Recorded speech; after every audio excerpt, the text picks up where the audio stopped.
This is the 10-minute version of the 45-minute presentation given at the 2021 Alternatives Conference on the Friendship Project.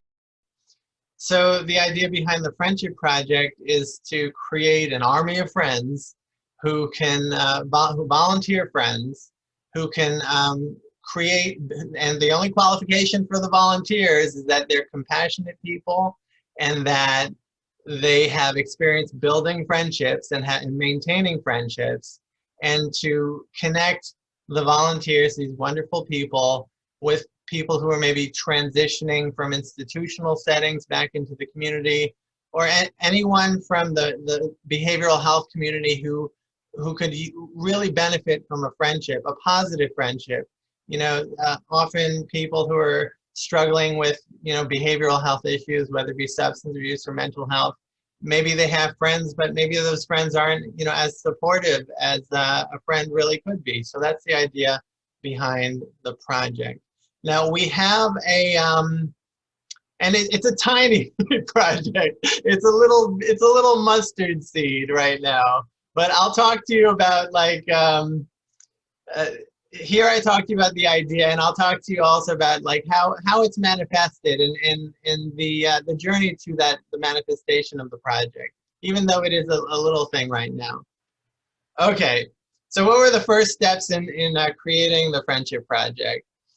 Talk to people in my network. I've been doing peer advocacy for many years, and so I have a number of people in my network who are doing really important things like working with peer certification, or being connected to government or nonprofits. So I know a bunch of people. So I talked to them.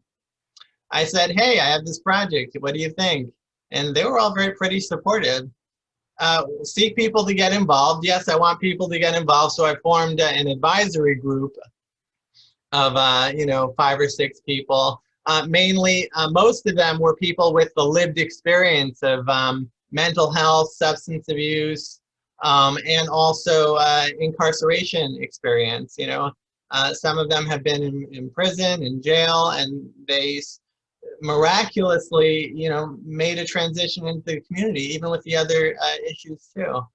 And okay, I wrote a project description. Second steps.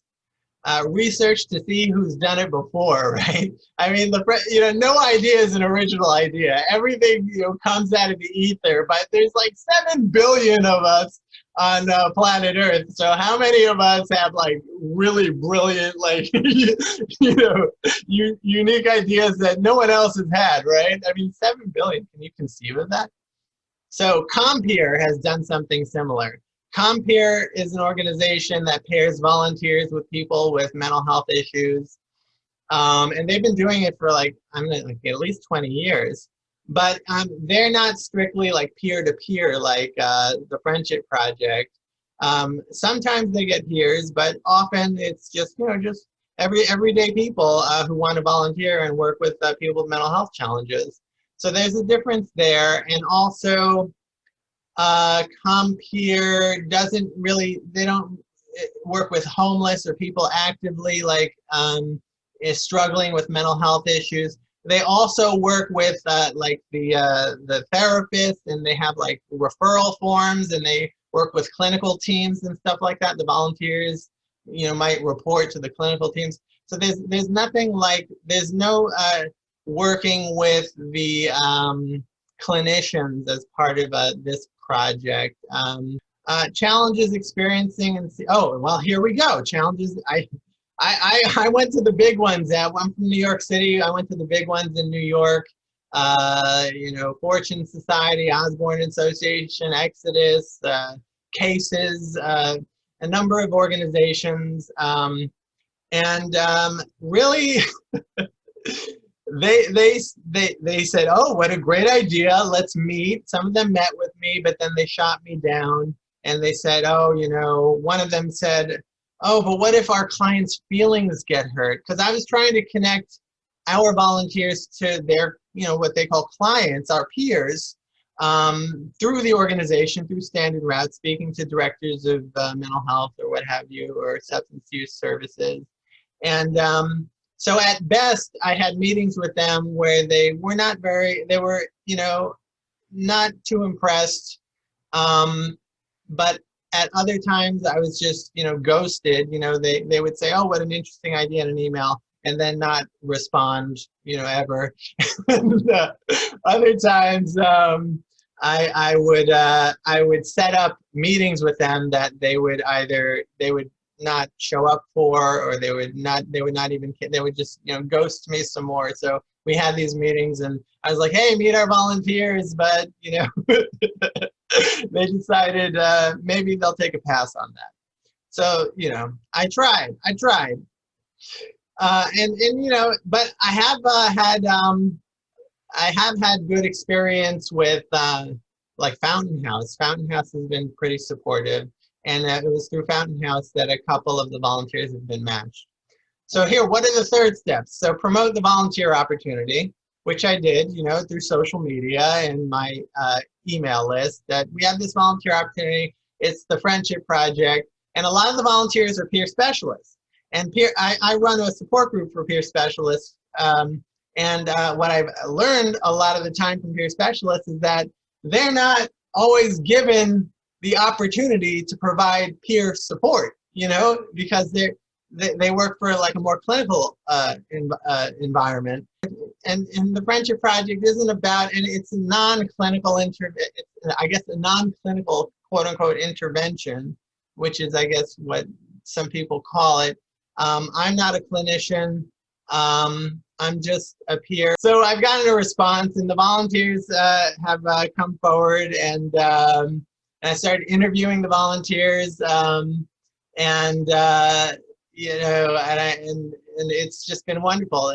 Like there hasn't been a single person who wanted to do this who I rejected after the interview, because I mean, they all came in there and demonstrated through the interview process their compassion for this type of opportunity, and also that they have experience in building friendships. And like I said, many of them are peer specialists who want to do peer support, and this is kind of an opportunity to do real peer support.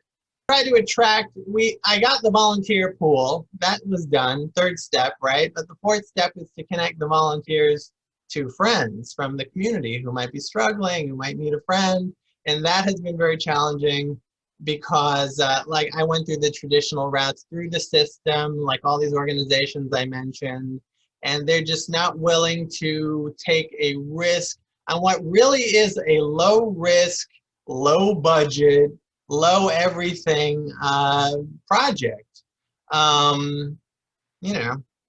The worst that can happen is, I guess, a friend offends a friend. How many times have you been offended by a friend? But some of these organizations are like, oh, what if our clients' feelings are hurt?